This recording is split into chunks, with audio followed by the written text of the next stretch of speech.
1830 और 1848 की क्रांतिकारी आंदोलन। आज हम 1830 और 1848 के जो क्रांतिकारी आंदोलन थे उनके बारे में अध्ययन करेंगे कि फ्रांस का इतिहास यूरोप के राजनीतिक इतिहास का एक अनोखा अध्याय था, ये हमने पढ़ा। और 18वीं शताब्दी के मध्य तक जो फ्रांस पुरातन संस्थाओं का केंद्र था, वही इस शताब्दी के अंत तक क्रांति का केंद्र बन गया। नेपोलियन के पतन के बाद फ्रांस में फिर से बूर्बो वंश की स्थापना हो गई और 1830 की फ्रांसीसी क्रांति, लुई फिलिप का शासनकाल, 1848 की फ्रांसीसी क्रांति, द्वितीय गणतंत्र की स्थापना और उसका पतन आदि फ्रांस के इतिहास की महत्वपूर्ण घटनाएं रही है। इन घटनाओं के फलस्वरूप फ्रांस की शासन प्रणाली में होने वाले परिवर्तन या चेंजेस जो थे, उनसे ये पता चलता है कि फ्रांस हमेशा परिवर्तन के साथ अपना स्वरूप बदलने के लिए उत्सुक रहता था। अतः फ्रांस का इतिहास इन्हीं घटनाओं और परिवर्तन जो उनका श्रृंखलाबद्ध इतिहास कहा जा सकता है। नेपोलियन की पराजय के बाद फ्रांस के पुनर्गठन का कार्य जो था वो शुरू हुआ, जो वास्तव में बहुत ही कठिन काम था। और ऑस्ट्रिया का चांसलर मेटरनिक फ्रांस में बूर्बो की पुनः स्थापना के लिए कोई विशेष उत्सुक नहीं था, तथा रूस स्वीडन के शासक बोर्नोडोट को फ्रांस की गद्दी दिलाने के लिए उत्सुक था। किंतु फ्रांसीसी प्रतिनिधि तैलेरा ने सम्मेलन में यह स्पष्ट कह दिया था कि फ्रांस एवं यूरोप शांति के लिए फ्रांस में फिर से बूर्बो वंश की स्थापना की जानी चाहिए तथा लुई 18वें को फ्रांस का शासक बनाया जाना चाहिए। अंत में सम्मेलन में भाग लेने आए सभी राष्ट्रों ने तैलेरा के प्रस्ताव को स्वीकार कर लिया तथा वियना सम्मेलन के निर्णय अनुसार फ्रांस में फिर से बूर्बो वंश के निरंकुश शासन की स्थापना कर दी गई और फ्रांस की गद्दी पर फिर से लुई 16वें के भाई लुई 18वें को गद्दी पर बैठाया गया। अब बात आती लुई 18वें के शासन काल, जो कि 1814 से 24 के मध्य में रहा था। कि फ्रांस की क्रांति आरंभ होने पर लुई 18वां कुलीनों के साथ फ्रांस के बाहर भाग गया था और निरंतर फ्रांस की क्रांति के विनाश के लिए प्रयत्न करता रहा था। लुई 16वें की मृत्यु के बाद वह अपने आप को फ्रांस की गद्दी का वास्तविक उत्तराधिकारी समझता था। इसलिए नेपोलियन के पराजित होने के बाद मित्र राष्ट्रों ने उसे फ्रांस की गद्दी पर बैठाया। जिस समय वह फ्रांस के सिंहासन पर बैठा, उसकी आयु 60 वर्ष की थी तथा उसके रक्त में निरंकुश शासन की लहर दौड़ रही थी। उसे क्रांति जनित विचारधाराओं से सख्त नफरत थी। इस प्रकार से वह रूढ़िवादी विचारों का पोषक होते हुए भी इस तथ्य से बहुत अच्छे से परिचित था कि क्रांति जनित नवीन प्रवृत्तियां जिनकी जड़ें गहराई तक पहुंच चुकी थी, उन्हें नष्ट नहीं किया जा सकता। और वह यह भी जानता था कि फ्रांस में बूर्बो वंश की फिर से स्थापना फ्रांस की जनता की इच्छा से नहीं हुई, वरन विजेताओं की सहायता से हुई है। इसलिए प्राचीन राजवंश की स्थापना का अर्थ कुलीन तंत्र और चर्च के विशेष अधिकार जो उनको फिर से स्थापित करना नहीं था, क्योंकि रूढ़िवादी एवं निरंकुश शासन पद्धति का प्राय अवसान हो चुका था और उसमें इस प्रकार की विचारधारा उत्पन्न होने के कई कारण थे कि जैसे वह इंग्लैंड के सम्राट चार्ल्स द्वितीय की तरह प्रजा के विरुद्ध जाना ठीक नहीं समझता था और इंग्लैंड में लगभग 6 वर्ष तक रहकर उसने वहां की प्रजातांत्रिक प्रणाली का अध्ययन किया तथा उससे वह बड़ा प्रभावित हुआ। वॉल्टेयर आदि दार्शनिकों के विचारों के अध्ययन से उसके विचारों में परिवर्तन आ चुका था और अपनी रोगग्रस्त वृद्धावस्था के कारण उसमें हलचल उत्पन्न करने की भी शक्ति नहीं थी। इसीलिए अपनी सत्ता को सुदृढ़ करने के लिए वे क्रांति जनित नवीन प्रवृत्तियों से समझौता करना ही ठीक समझता था।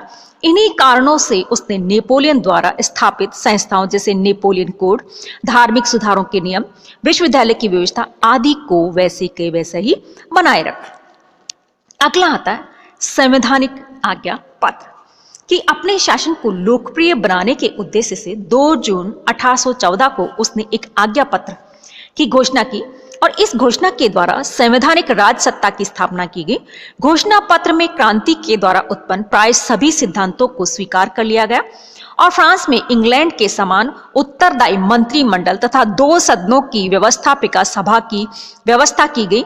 हाउस ऑफ पीयर्स के सदस्य सम्राट द्वारा मनोनीत किए जाएंगे तथा निम्न सदन के सदस्य जनता द्वारा 5 वर्ष के लिए चुने जाएंगे।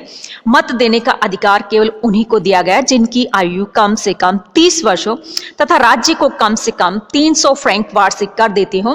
प्रतिनिधि चुने जाने के लिए 40 वर्ष की आयु तथा 1000 फ्रैंक वार्षिक कर देने की योग्यता रखी गई। इसके अलावा क्रांति द्वारा स्थापित कुछ मौलिक सिद्धांतों को भी स्वीकार किया गया। कानून के समक्ष सभी नागरिकों की समानता स्वीकार की गई तथा सरकारी पदों पर नियुक्ति का आधार योग्यता स्वीकार किया गया।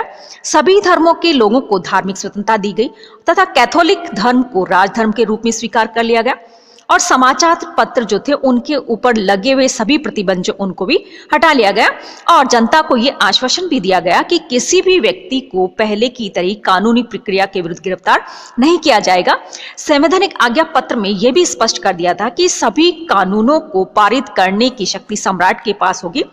सम्राट के द्वारा प्रस्तावित कानूनों पर व्यवस्थापिका विचार करेगी तथा उसे स्वीकार अथवा अस्वीकार कर सकेगी, किंतु उनमें संशोधन नहीं कर सकेगी। संशोधन केवल सम्राट की स्वीकृति से ही हो सकेगा। यदि व्यवस्थापिका किसी विषय पर कानून बनाना चाहे तथा सम्राट की ओर से वह कानून पारित न किया जाए तो व्यवस्थापिका सम्राट से कानून पारित करने की प्रार्थना कर सकेगी, किंतु सम्राट द्वारा प्रार्थना को अस्वीकार कर दिए जाने पर चालू अधिवेशन के दौरान व्यवस्थापिका पुनः प्रार्थना नहीं कर सकेगी। इस आज्ञा पत्र में अनेक त्रुटियां भी थी और इस आज्ञा पत्र द्वारा सम्राट को संपूर्ण अधिकारों का स्रोत मान लिया गया, किंतु यह बात जनतंत्रीय भावना के बिल्कुल विपरीत थी कि मताधिकार के लिए योग्यता, आयु एवं कर देने की क्षमता निश्चित की गई थी। इससे साधारण नागरिक मताधिकार से वंचित रह गए और हेजन ने लिखा है कि इस स्थिति से फ्रांस अब भी विशेष अधिकार का क्षेत्र बना हुआ था। यद्यपि इस आज्ञा पत्र जो था उसमें बहुत से दोष भी थे, तथापि इस आज्ञा पत्र ने जनता के अधिकार व क्रांति के सिद्धांतों को पूर्ण मान्यता प्रदान की थी। इस आज्ञा पत्र का संवैधानिक महत्व इस बात में था कि सदियों से चली आ रही प्राचीन व्यवस्थाएं पहली बार समाप्त की गई तथा राजतंत्रात्मक उदार शासन प्रणाली को प्रधानता दी गई, जिससे शासक और शासितों के बीच की खाई कम होने लगी और इस आज्ञा पत्र द्वारा स्वतंत्रता, समानता तथा भ्रातृत्व के सिद्धांतों को स्वीकार करते हुए लोगों को इन सिद्धांतों का पालन करने हेतु आश्वासन दिया गया, जिससे पूर्वो वंश के प्रति लोगों में फिर से श्रद्धा उत्पन्न हो गई। और हेजन ने इसकी प्रशंसा करते हुए लिखा है कि इस आज्ञा पत्र में सभी प्रतिबंधों के बावजूद स्वायत्त शासन व्यवस्था स्वीकार की गई और साउथ गेट ने इसके 2 महत्वपूर्ण कार्य बताए हैं।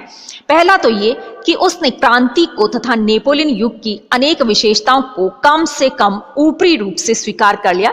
दूसरा, उसने दैवी अधिकारों के सिद्धांतों को इस प्रकार से मान्यता दी थी कि उदारवादी सिद्धांतों का महत्व भी कम नहीं हुआ।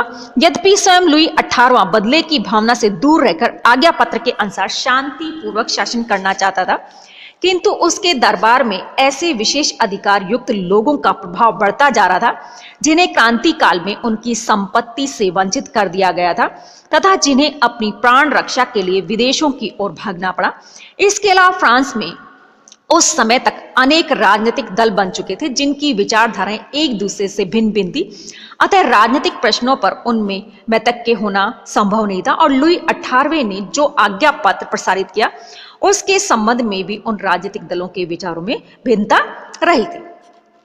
अगली बात आती है फ्रांस में विविध राजनीतिक दल कि लुई 18वां अपने आज्ञा पत्र के आधार पर शांतिपूर्वक शासन करना चाहता था, किंतु तत्कालीन विभिन्न राजनीतिक दलों के पारस्परिक संघर्ष के कारण उसके समक्ष अनेक गंभीर समस्याएं उत्पन्न हो गई थी और राजनीतिक दलों में यद्यपि प्रमुख कट्टर राजसत्तावादी और उदारवादी दलों की प्रधानता थी, तथापि उस समय फ्रांस में अनेक राजनीतिक थे जिनका बारे में हम अध्ययन करेंगे।